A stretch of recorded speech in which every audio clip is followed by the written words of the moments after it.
Bayangkan seorang pria yang lahir di sebuah desa kecil terpencil di Afrika, tanpa pernah membayangkan bahwa kelak dirinya akan menjadi simbol harapan bagi jutaan orang di seluruh dunia.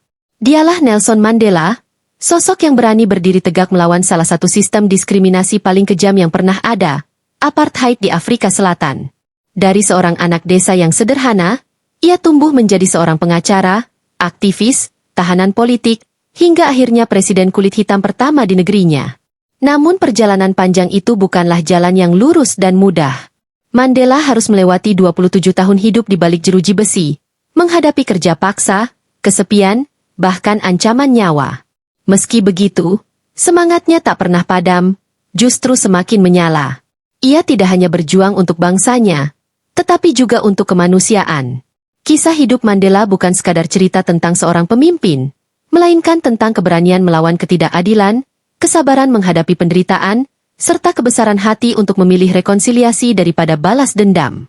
Sejak masa mudanya, Mandela sudah merasakan pahitnya hidup di bawah sistem yang tidak adil. Ia melihat dengan matanya sendiri bagaimana orang kulit hitam harus menundukkan kepala di hadapan minoritas kulit putih, meski mereka adalah penduduk asli negeri itu. Dari akses pendidikan yang dibatasi, fasilitas umum yang dipisahkan, hingga larangan politik yang mengekang, semua itu menanamkan luka mendalam dalam hatinya. Mandela bukan sekadar menyaksikan diskriminasi. Ia merasakan bagaimana sahabat, keluarga, bahkan kaumnya sendiri kehilangan harga diri hanya karena warna kulit. Dari pengalaman inilah benih perjuangan mulai tumbuh. Ia sadar bahwa jalan hidupnya tidak akan pernah sederhana, bahwa akan tiba masanya ia harus memilih, antara hidup tenang menerima ketidakadilan atau mengorbankan segalanya untuk menantang sistem yang kejam itu. Disinilah takdir seolah memberi isyarat, Mandela akan menjadi sosok yang menyalakan api perlawanan, meski konsekuensinya begitu berat. Nelson Rolihlahla Mandela lahir pada 18 Juli 1918 di desa kecil Mvezo, di tepi sungai Mbashe, wilayah Transkei. Ia berasal dari keluarga suku Dembu yang sederhana, namun memiliki garis keturunan bangsawan lokal. Ayahnya, Gadla Henry Mpakanyiswa, adalah penasihat kepala suku, sehingga Mandela sejak kecil sudah mengenal arti kepemimpinan. Namun, status itu tidak membuat hidupnya lebih mudah. Setelah ayahnya meninggal ketika ia baru berusia 12 tahun, Mandela dirawat oleh kepala suku Jongintaba, yang kemudian membiayai pendidikannya. Dari sinilah ia mendapat kesempatan langka untuk mengenyam pendidikan formal, sesuatu yang hampir mustahil bagi kebanyakan anak kulit hitam pada masa itu.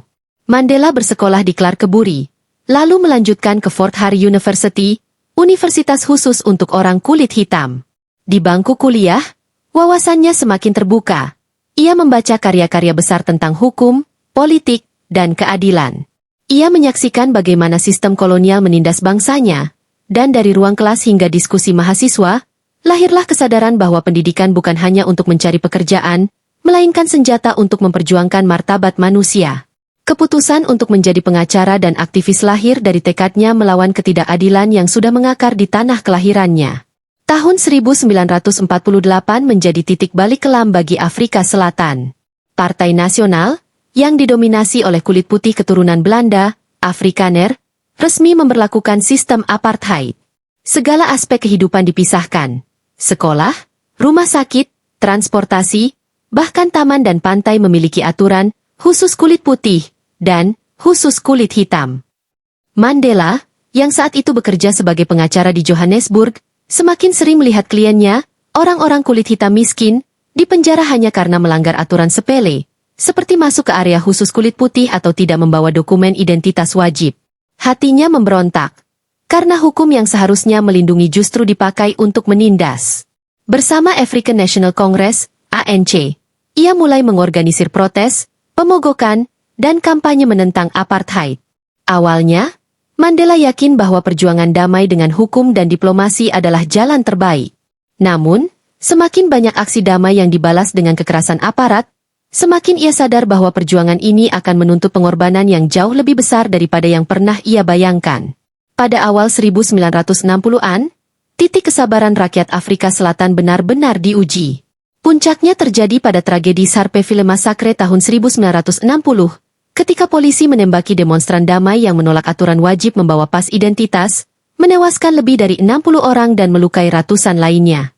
Peristiwa berdarah ini mengguncang Mandela. Selama bertahun-tahun, ia percaya perjuangan damai dan diplomasi hukum bisa menjadi jalan keluar. Namun kenyataan di lapangan menunjukkan sebaliknya. Rezim apartheid tidak segan menumpahkan darah. Bersama rekan-rekannya di African National Congress, ANC, Mandela akhirnya ikut membentuk sayap militer bernama Umkhonto we Sizwe atau Tombak Bangsa. Tugas kelompok ini bukan menyerang warga sipil, tetapi melancarkan sabotase terhadap infrastruktur pemerintah, seperti jalur kereta dan fasilitas militer, untuk melemahkan sistem apartheid. Keputusan ini sangat berisiko, karena bagi pemerintah, Mandela kini bukan lagi aktivis politik, melainkan dianggap teroris. Namun di hati Mandela, langkah ini adalah teriakan terakhir. Jika keadilan tidak bisa dicapai dengan kata-kata, maka dunia harus mendengar suara perjuangan lewat aksi nyata, meski harus menghadapi konsekuensi yang sangat berat. Tahun 1962, Nelson Mandela akhirnya ditangkap setelah bertahun-tahun menjadi buronan. Awalnya ia dijatuhi hukuman penjara 5 tahun, karena melakukan aksi tanpa izin dan keluar negeri tanpa dokumen sah. Namun tak lama kemudian, bukti-bukti yang memberatkannya dalam kasus Rivonia Trial, di mana ia dituduh merencanakan aksi sabotase besar, membuatnya dijatuhi hukuman penjara seumur hidup. Mandela dikirim ke Pulau Robben, sebuah penjara dengan reputasi mengerikan di lepas pantai Cape Town. Di sana ia harus bekerja paksa di tambang kapur, di bawah terik matahari yang menyilaukan hingga merusak penglihatannya. Sel isolasi dingin dan sempit membuatnya sering sakit, sementara makanan yang diberikan hampir tidak layak. Namun yang paling menyakitkan bukan hanya fisik, melainkan juga batin. Ia terpisah dari keluarganya, bahkan jarang bisa melihat istri dan anak-anaknya. Meski begitu, Mandela tidak pernah menyerah. Ia justru menjadikan penjara sebagai tempat menempa mental, memperdalam pemikiran, dan menguatkan tekad. Ia belajar bahwa kebebasan sejati tidak hanya soal tubuh, tetapi juga tentang jiwa yang tidak bisa dikekang.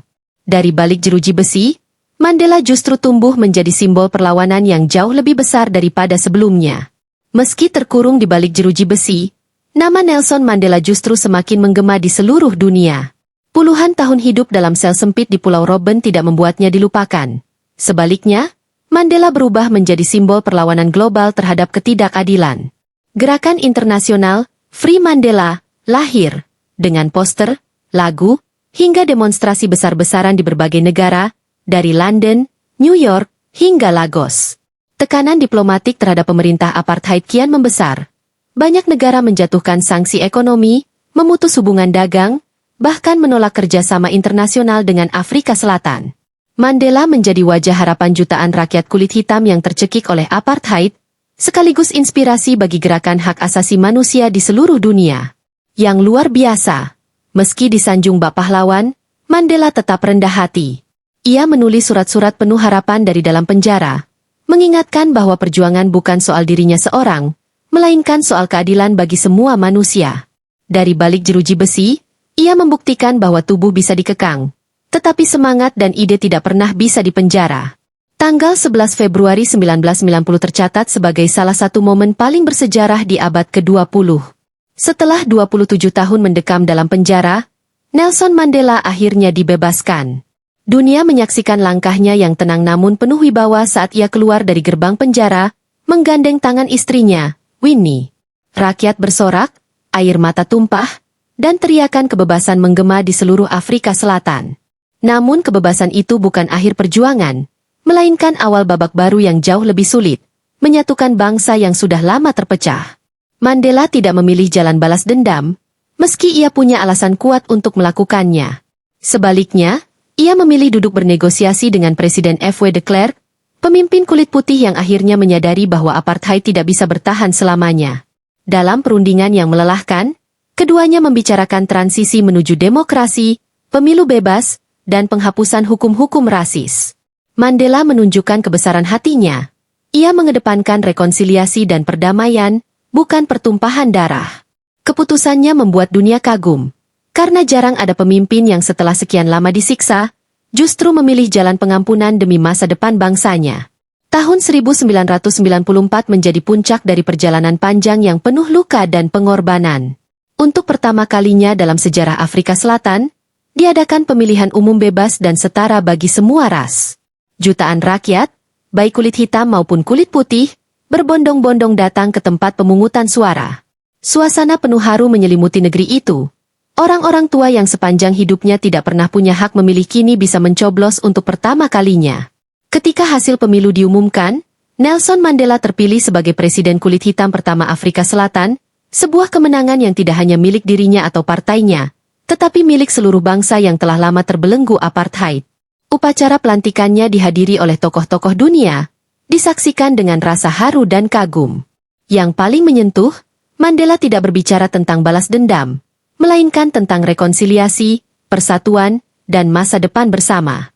Ia mendirikan Truth and Reconciliation Commission, sebuah langkah berani untuk membuka luka masa lalu sekaligus menyembuhkan bangsa. Kepemimpinannya menjadi bukti bahwa penderitaan panjang bisa berbuah kedamaian, jika seseorang berani memilih jalan pengampunan. Nelson Mandela menjalani masa kepresidenannya hanya 1 periode, namun warisan yang ditinggalkannya melampaui kekuasaan politik semata. Setelah memimpin rekonsiliasi nasional, ia memilih pensiun dengan tenang, menolak untuk melekat pada kursi kekuasaan. Sisa hidupnya ia abdikan pada kegiatan sosial dan kemanusiaan melalui Nelson Mandela Foundation, yang berfokus pada pendidikan, kesehatan, dan perdamaian. Dunia menghormatinya sebagai simbol keteguhan, kesabaran, dan pengampunan. Mandela dianugerahi Hadiah Nobel Perdamaian pada tahun 1993, pengakuan internasional atas perannya membawa Afrika Selatan keluar dari kegelapan apartheid. Hingga akhir hayatnya pada 5 Desember 2013, Mandela dikenang bukan hanya sebagai presiden atau pejuang, melainkan sebagai bapak bangsa dan ikon kemanusiaan. Jutaan orang dari seluruh dunia berkabung, namun juga merayakan kehidupannya yang menjadi teladan. Payoff dari perjalanan hidupnya jelas.